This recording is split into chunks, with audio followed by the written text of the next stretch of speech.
পাকিস্তানি আমরা জানি যে তারা চমৎকার রিভার্স সুইং করাতে পারে। যখন আপনি লাস্ট ১৬ ওভার ব্যাটিং করবেন একটা বল ইউজ হবে। Master of reverse swing, Walker Yunus. Sultan of swing, Wasim Akram. Speed star, Shoaib Akhtar. নিজেদের সময়ে পুরনো বলে বিশ্বের কত বাঘা বাঘা ব্যাটসম্যানদের রিভার্স সুইং আর ইয়র্কারে বানিয়েছেন বোকা। ঐতিহ্যগতভাবেই পাকিস্তানিরা রিভার্স সুইং এর রাজা। বলের এক পাশ উজ্জ্বল আর অন্য পাশ খসখসে রেখে রিভার্স সুইং এর ফায়দা তুলতে পাকিস্তানি বোলাররা ওস্তাদ। ওয়ানডেতে নতুন নিয়মে ৩৪ ওভার পর একটা বলে চালাতে হয় শেষ ১৬ ওভার। ৩৪ ওভার পর্যন্ত বল করা দুই বলের মধ্যে সবচেয়ে পছন্দের বলটাই বেছে নেয় বোলিং সাইড।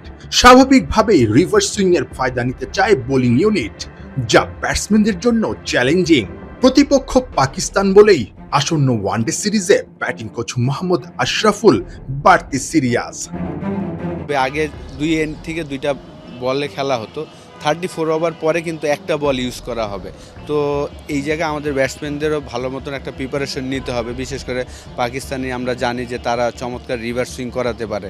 যখন আপনি লাস্ট ১৬ ওভার ব্যাটিং করবেন একটা বল ইউজ হবে, সেই জায়গায় পাকিস্তানিরা কিন্তু রিভার্স সুইং করাতে পারে। এই জায়গাটা আমাদের ব্যাটসম্যানদের নিয়ে অবশ্যই এই কয়েকটা দিন আমরা হয়তো কাজ করব। আগে কিন্তু ২৫ ওভার দুইটা বলে বল করতো, এখন কিন্তু ৩৪ ওভার পরে ১৬টা ওভার একটা বল ইউজ করবে। রিভার্স সুইংটা যদি শিল্প হয়, পাকিস্তানি বোলাররা তার সুনিপুণ শিল্পী।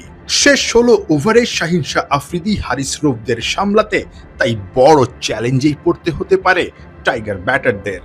ম্যাচ জিততে বোলারদেরও রিভার্স সুইং এর মুনশিয়ানা দেখাতে হবে। বিসিএল আমরা এই প্র্যাকটিসটা করেছি, ৩টা ম্যাচ যে খেলা হলো। আপনি দেখবেন যে লাস্ট ম্যাচে আমরা মাত্র 180 করেছিলাম সাউথ জোন, সেইখানে সৌম্য সরকার ৪ উইকেট নিয়েছিলেন ৩৪ ওভার পরে, কিন্তু চমৎকার রিভার্স সুইংয়ের কারণে। তো এই জায়গাটা অবশ্যই আমাদের ব্যাটসম্যানদের এবং বোলারদের কাজ করতে হবে। নাহিয়ান বিন জাসিম, ৭১।